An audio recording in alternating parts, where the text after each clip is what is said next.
Yeah, my name's Richard Bonham, and I'm the co-founder of Big Life Foundation. Big Life has been operating in the Amboseli ecosystem. Yeah. Yeah, Big Life has been operating in the Amboseli ecosystem for about 30 years now. We started on a Mirikani Group ranch, and then we moved on to Kimana, and then we went on to Rombo, then we operated on Gulului. And today is a big day because we're now moving on to Selingay. The community here asked us to come in to start some programs.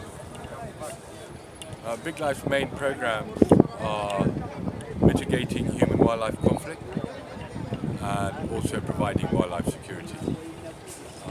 Both these programs we operate purely with the community and employing local guides. I think at the moment Big Life employs just over 400 people. Having said that, wildlife part of our work, we also have outreach into education. We try and develop scholarships to students who are unable to get to school and get them on wildlife scholarships and back into school and on into university. So as far as today's concerned, it's a big day for us because although we've been coming on to Selingay, so more in a sort of firefighting mode, now we've established a permanent presence.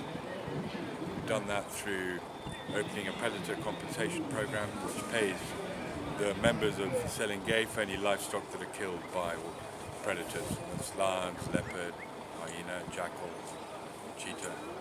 So if a member has any livestock killed, we come and we verify it, and then they get compensation for it. This has been very successful on Mbirikani and other ranches where we've seen the predator population, which is pretty much on the verge of local extinction, now come back.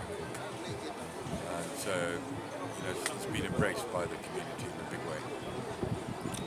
This is Kajiado South, and Amboseli National Park is here. We have had cases of morans killing elephants, the animals that you protect. You talked about compensation. Are you cooperating with the Kenya Wildlife Services to compensate the people, or you are operating independently? We operate very closely with the Kenya Wildlife Service, especially on the security issues. On compensation, we again work closely with the Wildlife Service, but we're independent financially. We don't get involved in any compensation for crop damage or for human injury or loss. That's a government responsibility. So, for how long have you been around I've been as working. Big Five? The The Big Five. I've been working in the Amboseli ecosystem now for just over 35 years. How many years? 35 years. 35 years. Chief, Soba. Soba. 35 years. So, how much have you set aside as a budget for compensation? Because that is a concern for the local community. Do you have an annual budget? Compensation is very fluid because you never know exactly what your losses are going to be. It varies in times of drought or whatever. But for the areas we're covering now, which is Selingay, Mbirikani, and Kimana, we're looking at about $250,000 a year. A year. So that's just an indication of the losses that the local people are absorbing. Okay. So this function today is about launching a kind of a partnership with the local people and the Big Five.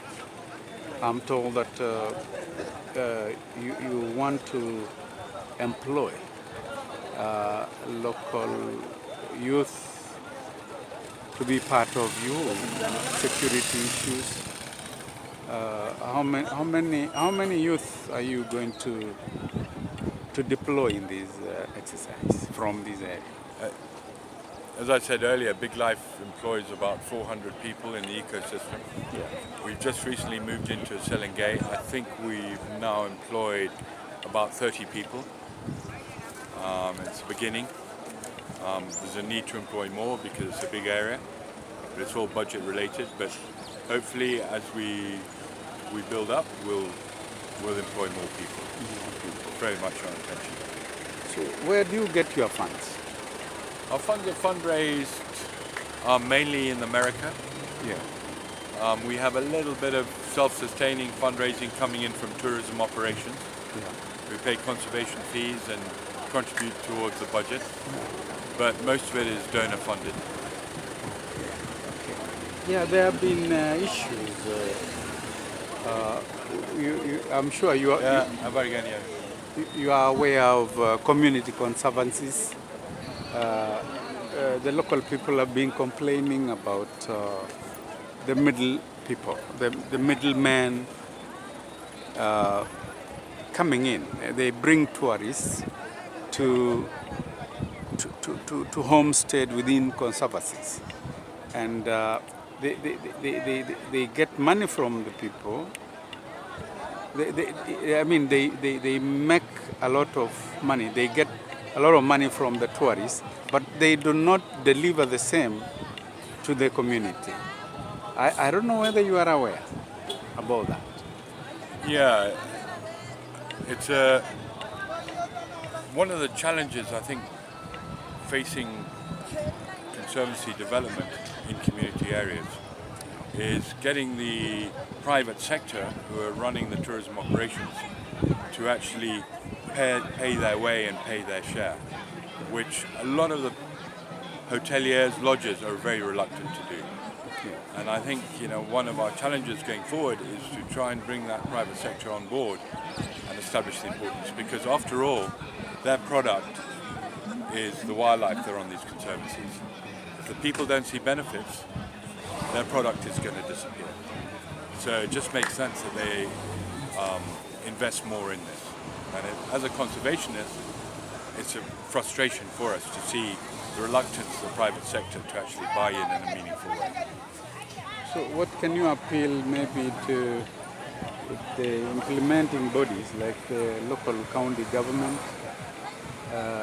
How do you wish them to approach this issue? Sorry, I don't get the question. Yeah, what I'm saying is, of course, you have accepted that there is an issue, really.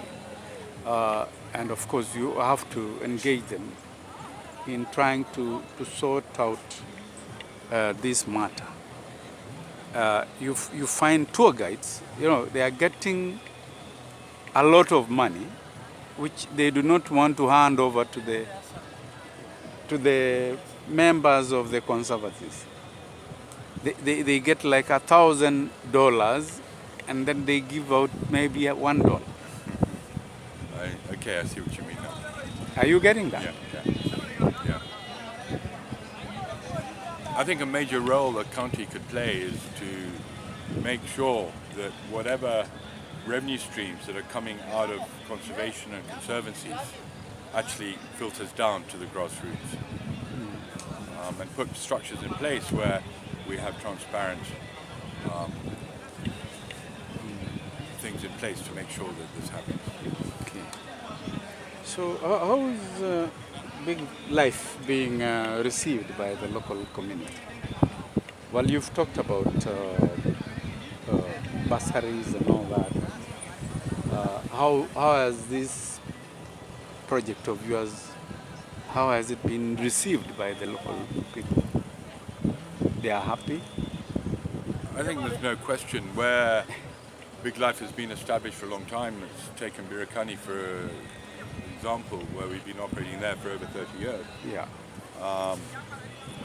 People have really changed their concept of conservation because we managed to show them that wildlife actually do bring benefits. Because the flip side to wildlife is it's not easy to live with. Kills your cows, eats your crops, kills people occasionally. So in order to get buy-in, you've got to show an upside. And if you can do that through employment, through revenue streams generated by tourism, then you're on the way to winning. So how much have you set aside for bursaries, Bonham? I think Or the number is also fluctuating?